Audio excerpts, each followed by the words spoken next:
আজকে যে বিষয় নিয়ে কথা বলবো সেটা হচ্ছে যে সৌদি আরবের এক বন্ধু বৃদ্ধ বয়সে দিল বাবাকে বিয়ে। গোপনে গোপনে অন্য কোনো মহিলার সঙ্গে প্রেমে লিপ্ত হয়ে যায়, অবৈধ সম্পর্কে লিপ্ত হয়ে যায়, জেনা পর্যন্ত করে ফেলে।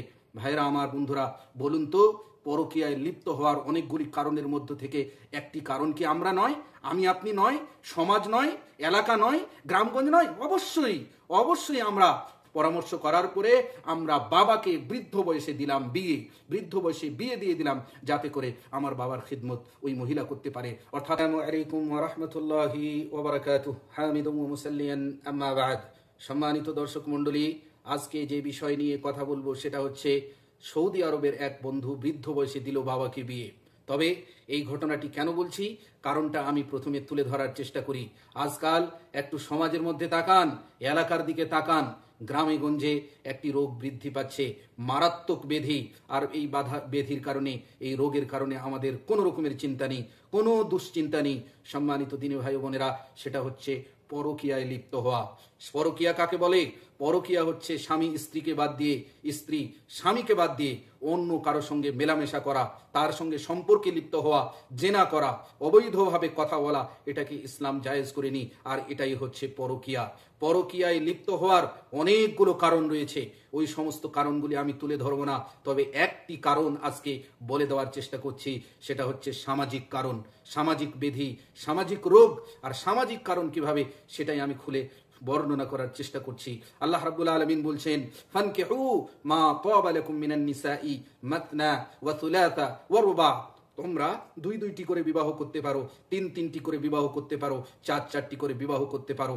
যদি কারো আর্থিক শক্তি থাকে, আর্থিক শক্তি থাকে এবং শারীরিক শক্তি থাকে, ইনসাফ করার বৈশিষ্ট্য, ন্যায় বিচার স্ত্রীদের মাঝে করতে পারবে, তাহলে অবশ্যই সে দুই দুইটি করে বিবাহ করতে পারে, তিন তিনটি করে বিবাহ করতে পারে, চার চারটি করে বিবাহ করতে পারে। কিন্তু আমাদের এলাকার দিকে তাকান তো, যদি কোনো ব্যক্তি দুই দুইটি বিবাহ করে, তাহলে তাকে ভালো চোখে দেখা হয় না, তাকে তিরস্কার করা হয়, ঘৃণা করা হয়, লোকেদের নিকটে খারাপ হয়, তাকে ঘৃণা করা হয়, আত্মীয় স্বজনদের নিকটে ওই ব্যক্তিকে ভালো মনে করা হয় না, তাদের মধ্যে দূরত্ব সৃষ্টি হয়। অথচ কোরআন বলছে, যদি আর্থিক সমস্যা না থাকে, অর্থের দিক দিয়ে আপনি শক্তিশালী, শারীরিক দিক দিয়েও আপনি শক্তিশালী, স্ত্রীদের মাঝে আপনি ইনসাফ করতে পারবেন, ন্যায় বিচার করতে পারবেন, সমতা রাখতে পারবেন, তাহলে আপনি দুই দুইটি করে বিবাহ করতে পারেন, তিন তিনটি করে বিবাহ করতে পারেন, চার চারটি করে বিবাহ করতে পারেন। কিন্তু আমরা এটাকে খারাপ চোখে দেখছি। আজ আমি বলতে চাই, এটা খারাপ চোখে দেখার কোনো সুযোগ নেই, কারণ এ কথা আল্লাহর, এই বিধান আল্লাহর, রাসূলুল্লাহ সাল্লাল্লাহু আলাইহি ওয়াসাল্লাম বিভিন্নভাবে আমাদেরকে বোঝানোর চেষ্টা করেছেন। আর এইভাবে ভালো চোখে না দেখার কারণে ওই ভাই, যে ভাই সামর্থ্যবান, যার শারীরিক শক্তি আছে, অর্থের দিক দিয়েও সক্ষমতা রয়েছে, এবং বিভিন্ন ধরনের তার মধ্যে যে সমস্ত বৈশিষ্ট্য থাকা দরকার, ওই সমস্ত বৈশিষ্ট্য থাকার পরেও সে দ্বিতীয় বিবাহ করতে পারে না, তৃতীয় বিবাহ করতে পারে না, চতুর্থ বিবাহ করতে পারে না। লোকেরা আমাকে খারাপ বলবে, তিরস্কার করবে, ঘৃণা করবে, লোকেরা আমাকে ভালো বলবে না, আত্মীয় স্বজনরা দূরত্ব সৃষ্টি করবে, এই জন্যই সে বিবাহ করে না। কিন্তু যখন ফাঁকা মাঠ পায় এবং গোপনে গোপনে অন্য কোনো মহিলার সঙ্গে প্রেমে লিপ্ত হয়ে যায়, অবৈধ সম্পর্কে লিপ্ত হয়ে যায়, জেনা পর্যন্ত করে ফেলে। ভাইরা আমার, বন্ধুরা, বলুন তো, পরকীয়ায় লিপ্ত হওয়ার অনেকগুলি কারণের মধ্য থেকে একটি কারণ কি আমরা নয়, আমি আপনি নয়, সমাজ নয়, এলাকা নয়, গ্রামগঞ্জ নয়? অবশ্যই অবশ্যই আমরা পরকীয়ার কারণ হিসেবে গণ্য হতে পারি, কারণ আমাদের কারণে সে দ্বিতীয় বিবাহ করতে পারছে না।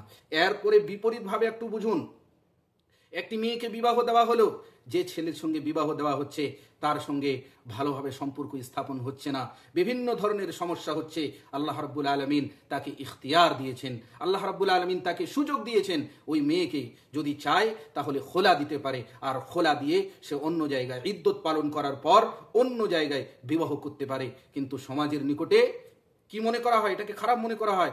মেয়েটা একে ছেড়ে দিল, আবার অন্য জায়গায় বিবাহ করলো, ঘৃণা করা হয়, তিরস্কার করা হয়, যার কারণে ওই মেয়েটিও, ওই মহিলাটিও আর দ্বিতীয় বিবাহ করে না, ওই স্বামীকেই নিয়ে থাকার চেষ্টা করে। কিন্তু গোপনে গোপনে এবং বিভিন্নভাবে সে পরকীয়ায় লিপ্ত হয়ে যায়, অন্যের সঙ্গে মেলামেশা করতে শুরু করে, অন্যের সঙ্গে অবৈধ সম্পর্কে লিপ্ত হয়, এমনকি জেনা পর্যন্ত করতে শুরু করে দেয়। সম্মানিত দিনী ভাই বোনেরা, এজন্যই আমি আপনাদেরকে বলতে চাই, আমাদের সজাগ হতে হবে, সচেতন হতে হবে, যে যদি কোনো ভাই সামর্থ্য থাকে, শারীরিক সামর্থ্য এবং ক্ষমতার দিক দিয়ে, শক্তির দিক দিয়ে, টাকা পয়সার দিক দিয়ে কোনো রকমের সমস্যা না থাকে এবং স্ত্রীদের মাঝে ন্যায় বিচার করতে পারবে, ইনসাফ করতে পারবে, তাহলে অবশ্যই সে 2-2টি করে বিবাহ করতে পারে, 3-3টি করে বিবাহ করতে পারে। এটাকে খারাপ চোখে দেখার কোনো সুযোগ নেই। আল্লাহ রাব্বুল আলামিন আমাদেরকে সঠিক বোঝার তৌফিক দান করুন। হ্যাঁ, যে ঘটনাটি বলার কারণে আজকে এত লম্বা চওড়া ভূমিকা আমি আপনাদের সামনে তুলে ধরলাম, সেটা কি? সেটা হচ্ছে যে আমি যখন প্রথম সৌদি আরবে আসলাম, তো এক ভাইয়ের সঙ্গে মসজিদে নববীতে সাক্ষাৎ হলো এবং ওনার সঙ্গে সেদিন থেকে একটা সম্পর্ক গড়ে উঠলো। আমরা একে অপরকে দ্বীনের জন্য, ইসলামের জন্য, কোরআনের জন্য মহব্বত করতে শুরু করলাম। তিনি যখন কোথাও যেতেন, কোনো বিবাহ থাকতো, তাহলে সেখানে আমাকে নিয়ে যাওয়া হতো, আমি যেতাম, আর বিভিন্ন ধরনের ঘটনা সে আমাকে শ্রবণ করাতো, আমিও বিভিন্ন ধরনের কথা তাকে শেয়ার করতাম। একদিন কথা প্রসঙ্গে তিনি বলতে শুরু করলেন, জানো আমার বাবা বৃদ্ধ হয়ে গিয়েছে, এমত অবস্থায় বিভিন্ন ধরনের সমস্যা হয়, চলাফেরা, উঠা বসা, বিভিন্ন ধরনের সমস্যা হয়। আমরা তো ভাইগুলো সবসময় বাবার কাছে থাকতে পারি না, যখন থাকি বাবার খিদমত করার চেষ্টা করি, কিন্তু যখন থাকি না তখন বাবার অসুবিধা হয়, বাবার সমস্যা হয়। তাই আমরা ভাইগুলো একত্রিত হয়ে পরামর্শ করলাম। পরামর্শ করার পরে আমরা বাবাকে বৃদ্ধ বয়সে দিলাম বিয়ে, বৃদ্ধ বয়সে বিয়ে দিয়ে দিলাম, যাতে করে আমার বাবার খিদমত ওই মহিলা করতে পারে, অর্থাৎ আমার মা করতে পারে। সম্মানিত তিনি ভাই বোনেরা, এখানে ছেলেগুলো বাবাকে বিয়ে দিচ্ছে। আমাদের এলাকায় দেখুন তো একটু, তাকান তো একটু, কত খারাপ মনে করা হবে, তিরস্কার করা হবে, ঘৃণা করা হবে। আল্লাহ রাব্বুল আলামিন আমাদেরকে সঠিক বোঝার তৌফিক দান করুন। যাই হোক, আমি যে বিষয়টি আজকে আপনাদেরকে বলতে চাচ্ছি, আজকের দার্স থেকে মনে করুন যে কথা, যে বার্তা আমি আপনাদেরকে দিতে চাই, সেটা হচ্ছে সামাজিক কারণে পরকীয়া বৃদ্ধি পাচ্ছে। এমনি অনেকগুলো কারণ রয়েছে, অন্যান্য ভিডিওতে আল্লাহ রাব্বুল আলামিন যদি তৌফিক দেন তাহলে অবশ্যই ওই বিষয়গুলোকে তুলে ধরার চেষ্টা করব। কিন্তু এই সামাজিক রোগকে, সামাজিক ব্যাধিকে আমাদেরকে সরাতে হবে। এই সামাজিক ব্যাধি থেকে আমাদেরকে হেফাজতে থাকতে হবে। আল্লাহ রাব্বুল আলামিন যেন আমাদের সকলেরই হেফাজত করেন। আমিন। আকুলু কওলি হাযা ওয়া আস্তাগফিরুল্লাহ লি ওয়া লাকুম ওয়া লিসাইরিল মুসলিমিন। ওয়াসসালামু আলাইকুম ওয়া রাহমাতুল্লাহি ওয়া বারাকাতুহু।